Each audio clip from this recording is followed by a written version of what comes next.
Hello everyone, welcome back to another video and a new little tree I just purchased, which is one of those little plugs you can find in many box stores. So is this also from a box store, and it is a little Ficus ginseng or Ficus Microcarpa. I have bought a couple of them beforehand already, and I have shown them in previous videos. In the last video, for example, I turned them into a bonsai forest constellation. I will link that video in the description below. But the plan for today is to actually take the single tree and also pot it up in a bigger pot, because right now it is in this simple pot, a very small plastic pot in here, so the roots will never have enough space in here to fully develop. So we will get it out of this pot and I will actually put it in a little training pot, so just a little plastic bonsai pot, quite shallow, so not too deep of course, so we have roots that also don't grow too deeply, which of course, especially with ficus, we want to not risk having a very long, thick roots, as we already have basically this one here, which is a root, so all this part here is a root, but a bit more on that when we actually take it out of the soil. And I would say, let's start with that right away. So I will do it over a little plastic tray here to not make too much of a mess.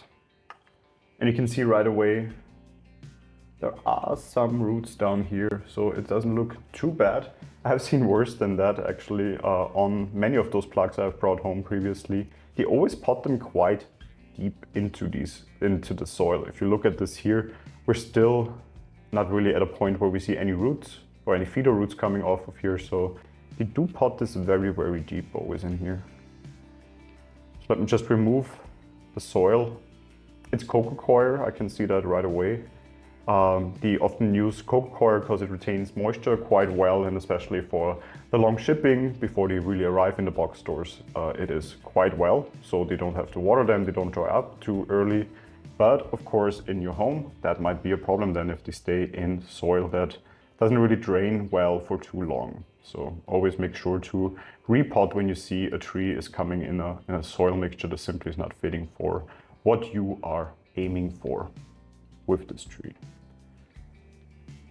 And then again, we see that most of the roots are really down here. Up here, there's not a single root. Here it starts now to finally show some roots, but I expected more again. But at the same time with these blocks, you cannot really expect too much. But they are normally quite inexpensive and they're great little projects you can do with them. So really take the chance and just give it a try. You never know how these turn out. And I have some of those plugs or earlier trees that are still doing very, very well. So it's of course often the case that they are not the best health, but what you also have to keep in mind is how well you can take care of them right away when you bring them home. So something like this right now, repotting, can really make or break a tree right now. If we would leave it in the soil for too long, it probably would lose all of these roots that by now is still seeming quite healthy actually. I see a lot of nice creamy white roots here. I mean, it's smaller feeder roots only, but definitely something the tree can work with and can sustain itself with.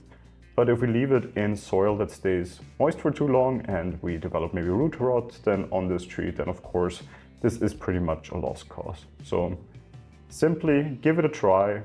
Quite inexpensive project you can simply work on with these trees.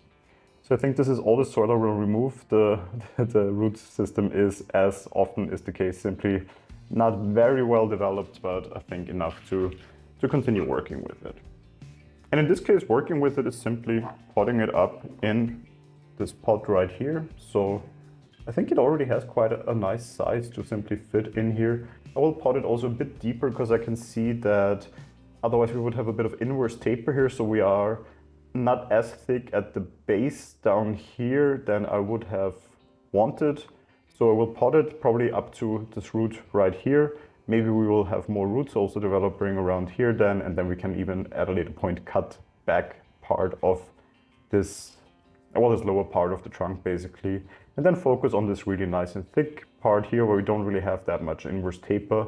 But talking about how we actually gonna design or style this in the future, we do that after potting up. I don't want this tree out of the soil for too long, so let me get my soil mixture It is inorganic soil, it is lava rock, pumice, there is also some fertilized pebbles basically in there, so also saves me on fertilizing at least for a couple of months in the beginning when I use this. And I will create a little mound in here, so where we can position the tree on, and then we just go around and really fill in all the nooks and crannies here. And I think that is the perfect amount actually. Let's see if we would need to tie in this tree, but I think as we're potting it a bit deeper anyway, we don't even have to tie it in. And it's not really that top heavy, we just need to make sure that it is somewhat straight in here. And what I should have maybe looked a bit before already is the position we want to have this tree. Let me get in the last parts here. And let's see which position, because I do like the feature of it like bending a little bit here to the right. And I think I want to include that in the future design as well. So I think I'm quite happy with this position here. Let me make sure we have it upright. And let's give it a good look. So I would say with repotting we're done. Let's now still take a little look around this tree and talk a bit how and in which direction we could potentially take this in the future. The thing with Ficus Microcarpa is basically the entire part down here is actually trunk. So we won't see a lot of growth here, if probably not even any growth here, because the real trunk actually only starts up here, and you can really see also the change in bark basically. So the entire pattern of the bark here is completely different, which means what we will work with, of course, all is happening up here. But the reason I basically decided on this tree is because I find the trunk very interesting, or this actually this root part down here very interesting, because it is quite thick, but it doesn't have the very obvious inverse taper that often is the case with Ficus Microcarpa. It doesn't have any other legs coming off, as is often also the case with it. So it looks somewhat almost a bit traditional, or at least more traditional than many of the Ficus Microcarpa you can find. And I think that is a good starting point to really work on this tree and work also on then creating a foliage in which we can work with.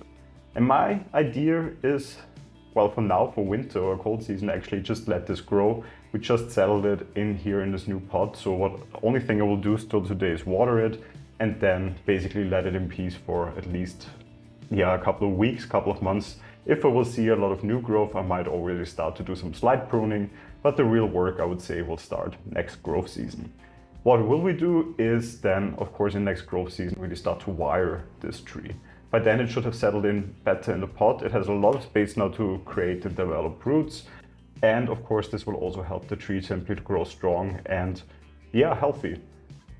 After then in growth season, we will start to wire this, as I said. So we really will start to open up the foliage here. We probably also will take out some of the foliage and the branches we can see right now, because here, for example, there's 5 branches coming from the same spot. That is, of course, something that we won't be able to work with when we really starting this tree in the future. For now, I would say it's fine. Let's see how they develop. We can then pick just the healthy looking branches. But at a point we have to take this out and then decide where do we really want to have our primary branch structure happening on this tree. And I think we could go for a prune style branch structure here, but it could also go in the direction of almost like an S shape, where we develop one of those branches here more in this direction, wire it out, and then really form an apex rather in this area down here, and maybe even leave this sort of bare. But that is still quite far away, I would say. For now, I don't see any obvious route for this tree, which of course makes it interesting, because a lot can still happen, as I said, in the next couple of weeks and months when it grows a little bit more. And I'm already really curious to see in which direction we will be able to take this tree. But for now, I think it's already good. We have repotted it, we gave it a good start and a good space to stay in basically now over cold season. I will keep you updated on this tree, maybe even now in cold season if I see a lot of growth. Otherwise, coming spring, you will get an update and we will actually work on this tree then on a video. Hope you enjoyed this video today. If you have any ideas on in which direction you will take this tree, leave them in the comments. I'm always happy to see your ideas on the trees and in which direction you would go. If you enjoy my channel, feel free to leave a like. And if you enjoy this video, of course, and want to see more videos like this, of course, also feel free to subscribe to my channel. Hope I will see you then in the next video. Until then, take care.